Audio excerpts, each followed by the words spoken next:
To wrap up tonight, we're going to do A Course in Miracles, text chapter 27, the healing of the dream. One of my favorite sections, the quiet answer.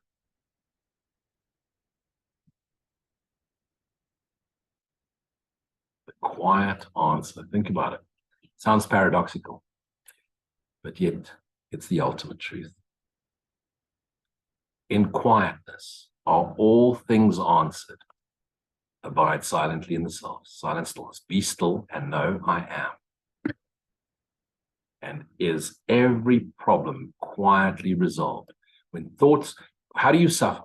When you thinking, you suffer thoughts, the past replayed, projected into the future, experienced in the present, so you're never in the now. You're never in the eternal now.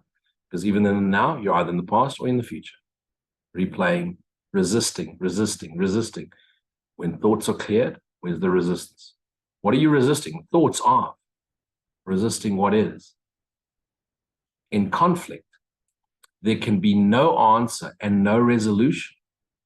For its purpose is to make no resolution possible and to ensure no answer will be plain. A problem set in conflict has no answer, for it is seen in different ways, at least two, his, hers, and the truth. And what would be an answer from one point of view is not an answer and another light. And thus you are in conflict.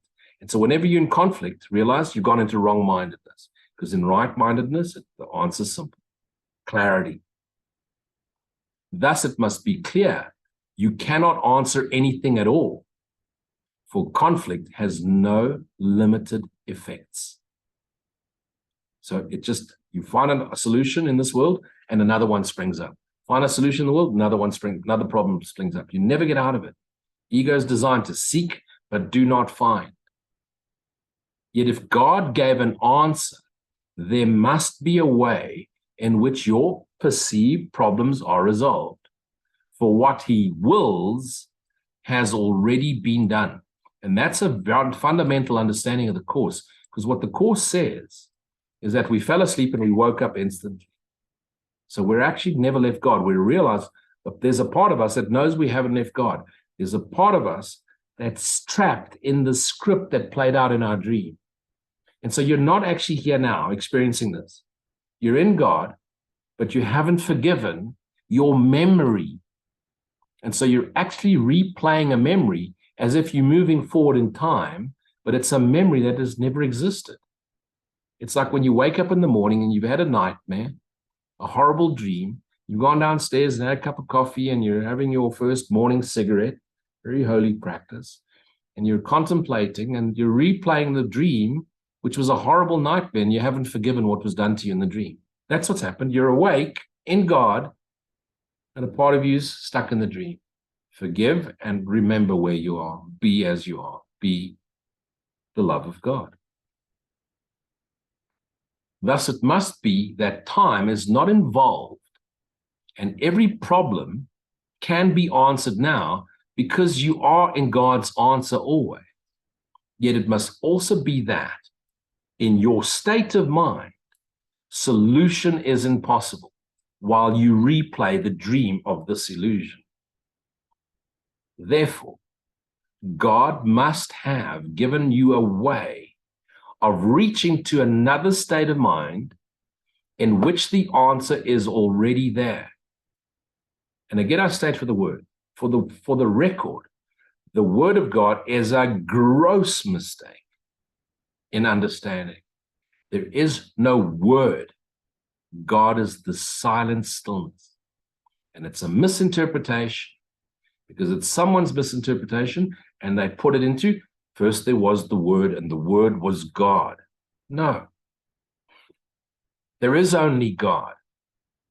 Because first there was the word and the word is God, is the dreaming son of God's misinterpretation of his dream. First there was the dream and the dream was God. Actually, I don't know what I'm dreaming. Let me imagine God. And that's how we fell asleep. And we haven't forgiven ourselves, like the story of Adam and Eve. Adam falls asleep in his dream. God takes his rib. He wakes up and there's Eve. No, he hasn't woken up. Eve's in his dream. And nowhere does it say in the Bible that Adam wakes up. It's just a story. It never really happened. But yet he's still dreaming. And then you have Abraham, and then the floods, and blah, blah, blah, blah, blah. Moses, eventually Jesus, and now us 2,000 years later. It's Adam's dream. We are Adam's dream. And what is Adam? The Christ that fell asleep. The dream is mine. Never left the kingdom. Such is the holy instant. Okay? Therefore, God must have given you a way of reaching another state of mind, such as the holy instant. It's when time stands still. And when does time stand still? In the silent here now. Abide in silent stillness. Start with the investigation. Who am I? Search for the I thought. Mind goes quiet. It's the one thought that burns away all the other thoughts, dissolves them all in the searching for the who, who am I? Find the I, sink into the I, silent stillness. Silent stillness, abide, abide, abide, abide. Time stands still. God fills that empty, silent stillness with the knowing of oneself. God reminds his son that you are God's son. It is here that all your problems should be brought and left. Not come out of it and blah, blah, blah, blah, blah. Go into the silence. Show me a new way of seeing it. Come out of the silence. Be still and know I am. Blah, blah, blah, blah, blah. Share only to bring the light. Share only to bring the light. Yeah, they belong. For yeah, their answer is. In the silent stillness is the answer. In the silent stillness is the self. In the silent stillness, the self remembers his father. And where its answer is, a problem must be simple and easily resolved. Never happened. Forgive, and you realize it never happened. Must be pointless to attempt to solve a problem where the answer cannot be. The answer cannot be in a world of illusion. Yet just as surely as it must be resolved, if it is brought to where the answer is, within abiding the silent self. Vital understanding. Attempt to solve no problems, but within the holy instant surety. For there the problems will be answered and resolved. This is not true. Forgive and know thyself. And the limitless self will extend and expand. Outside, there will be no solution. Go within or go without. For there is no answer there in the world that it could be found. Nowhere outside, because outside is an illusionary projection. A single simple question is ever asked. The world can only ask a double question. Why am I suffering? There is no why and there is no I that suffers. Why has this person done that? There is no person, there's nothing done. Why is the world a mess? There is no world, there is no mess, there's only the I. It's always a double question. And it basically reinforces itself. Why was this done to me? Do you believe it was done to you? You believe there's a me. Now you're trapped. One with many answers can have no answer. None of them will ever do. It does not ask a question to be answered. So think about this next time you ask me a question. Think about it carefully when you ask. Do you ask a question to be answered? Or do you ask a question only to reinstate your point of view that what you believe was done to you was done to you, and therefore is real, and you're looking for an answer as to why it was done? There is no you, nothing was done. You cannot suffer. You're the Holy Son of God, and you're always free.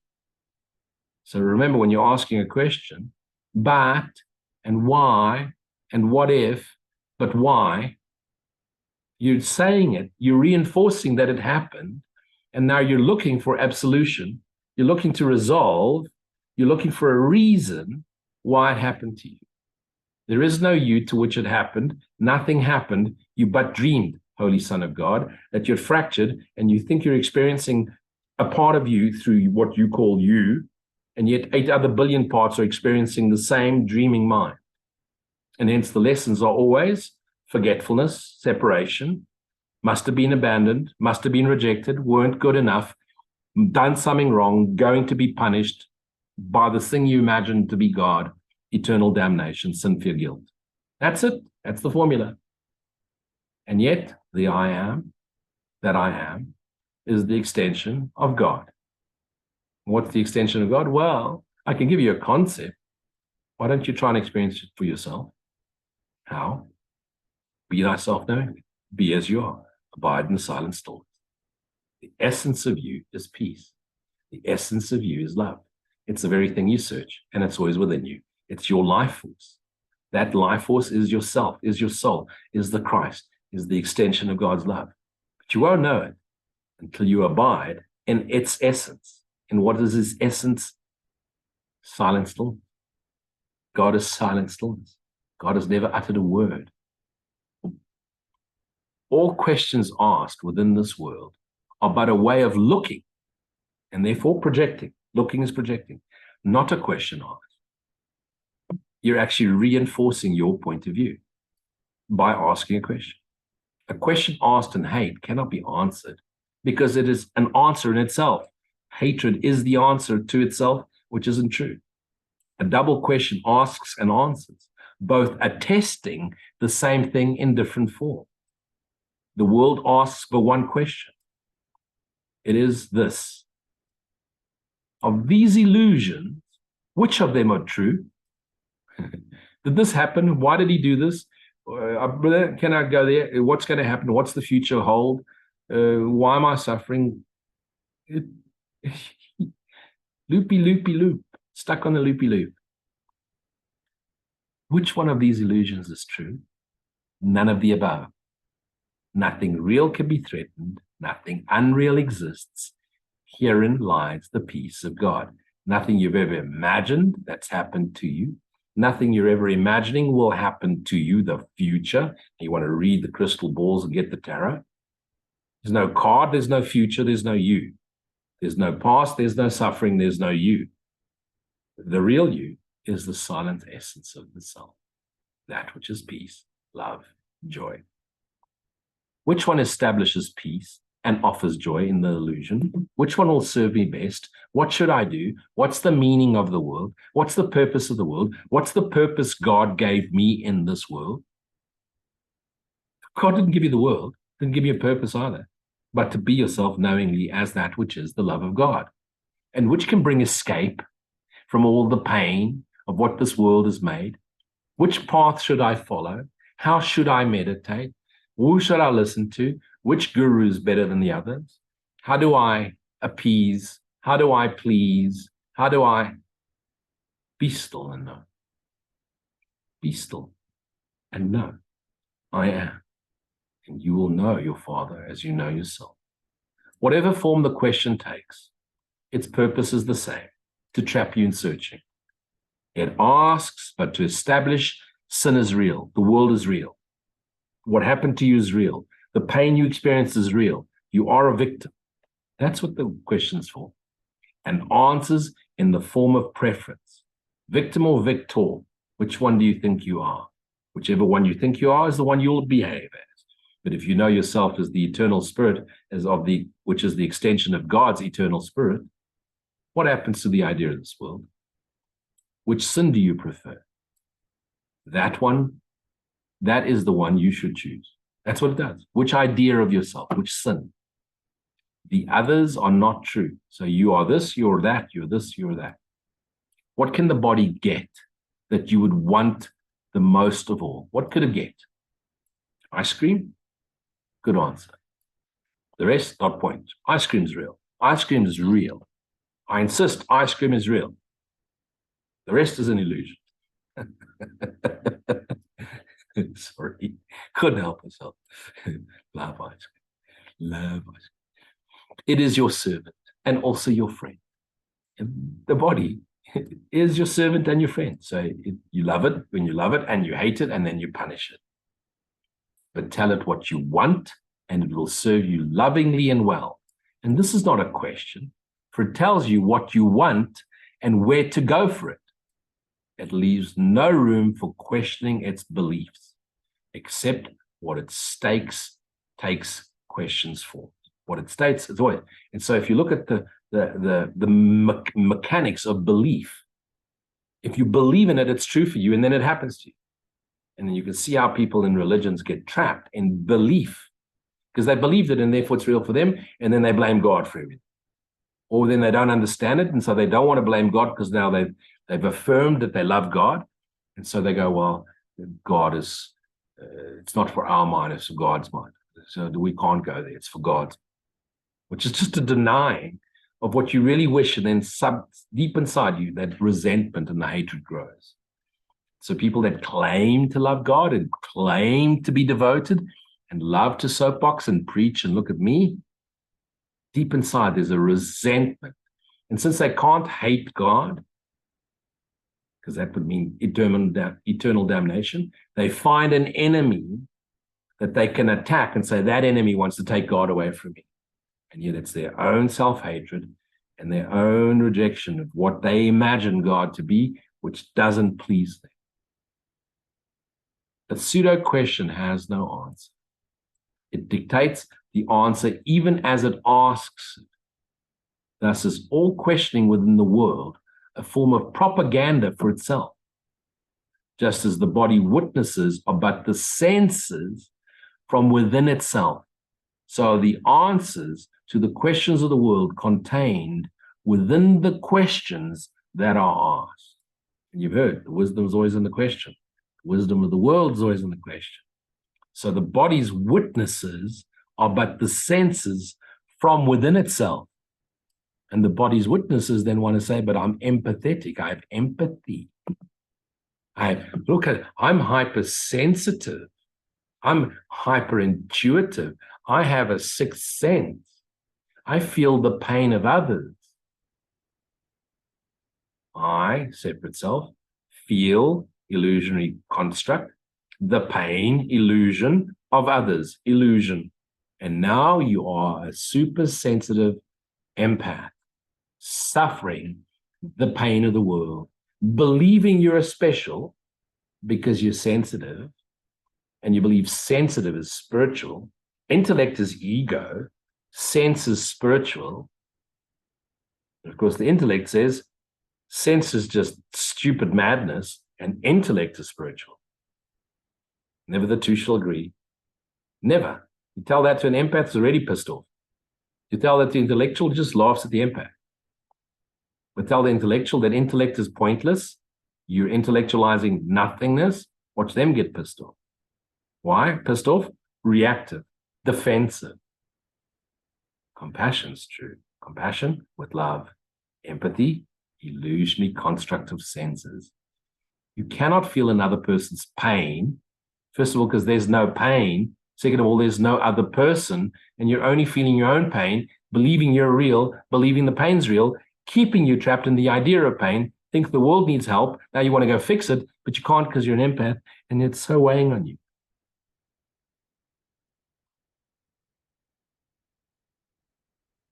I met people that help others heal, and then they get sick. How's that possible? Because they're empaths. So you believe their sickness and you made yourself sick? Yeah. If you were, imagine Christ healed everybody. Imagine he healed the blind person went blind. He had compassion, not empathy. He didn't suffer with them.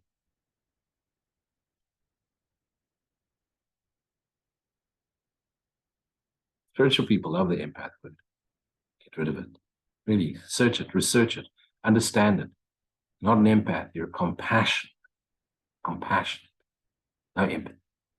Understand the difference. Empathy is ego. Compassion, above the battlefield. You understand their suffering. You understand it's not real. You know they're going through suffering. You pull them out of it with passion. Where answers represent the questions, they add nothing new and nothing has been learned. And that's what we do. We go looking for the answers we believe are there. And thus we find them because we're what we imagine we create or make. An honest question is a learning tool that asks for something that you do not know. Who am I? That's the question. It does not set conditions for response. I am spirit. Let me find spirit. Who am I? What am I? An earnest, honest question. But merely asks what the response should be. But no one in a conflict state of mind is free to ask that question. For he does not want an honest answer where the conflict ends. Because if the answer is, you are my holy son, forever changeless, forever spirit, forever free, yeah, but then how do I get angry with him? I asked you for an answer. I wanted to know I'm right and he's wrong, and he hurt me and I need to punish him. I need you, God, to punish him. There's no you, there's no him. Be still, know I am. He's a fracture of your mind. Yeah, but I need to, no, you don't need anything. You are, you have everything.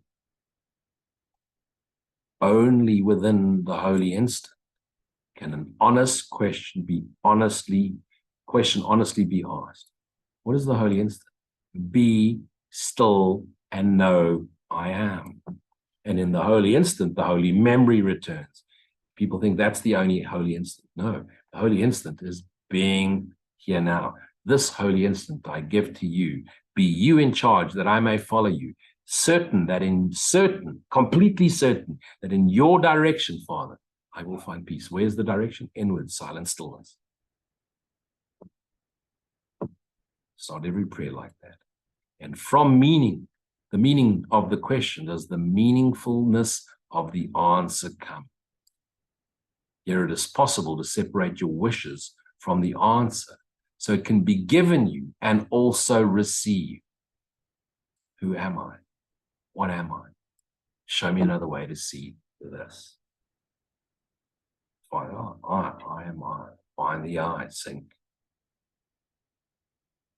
And you'll sink and you'll expand. The answer's provided everywhere. Everything's an echo for the voice of God. Yet it is only here it can be heard. Where's here? In the present now. An honest answer asks no sacrifice, because it answers questions truly asked. The questions of the world, but ask of whom is sacrifice demanded, asking not if sacrifice is meaningful at all. And so unless the answer tells them of whom, it will remain unrecognized, unheard, and thus the question is preserved intact because it gave the answer to itself. And it's always an attack and a blame. Yet if you ask, who am I? Mind goes still, kills all the other questions, and looks for itself. And where's the self? Follow the I thought. Sink, sink, sink, sink, sink. Connect. Expand. The holy instant, the silent moment, silent stillness, the holy instant, is the interval in which the mind is still enough, quiet and still enough, to hear an answer that is not entailed within the question asked. It offers something new and different from the question. How could it be answered if it but repeats itself? So don't ask it again. You ask it simply once. Who am I? Abide, sink, find the I. The mind quiet. Abide in the silent stillness. Invite the Holy Spirit in. Therefore, attempt to solve no problems in a world from which the answer has been barred, because the world is an illusion and wants not to remember itself or remember God. But bring the problem only to the place that holds the answer lovingly to you. Where is that place? Within yourself, in silent stillness. Here are the answers that will solve your problems, because they stand apart from them, because there are no problems. And see what can be answered, what the question is. Within the world, the answer merely raises another question. One problem creates the next. One solution creates the next problem. Though they leave the first unanswered, because they always, what is, what, how, why, what am I? In the holy instant, you bring the question to the answer. What am I? I am. and receive the answer that was made for you. You are my holy son. You abide in me. I abide in you. What am I? Silent, still, and seek. I am that I am. I am that which is the eternal extension of God's love. I am that which is peace, which is love, which is joy. I am the temple in which God abides, and God is the temple in which I abide. My Father and I are one. I am, God is. Peace. Thank you for joining me. We stop here. We continue tomorrow night. I think we have a few minutes left for a few questions. Thank you.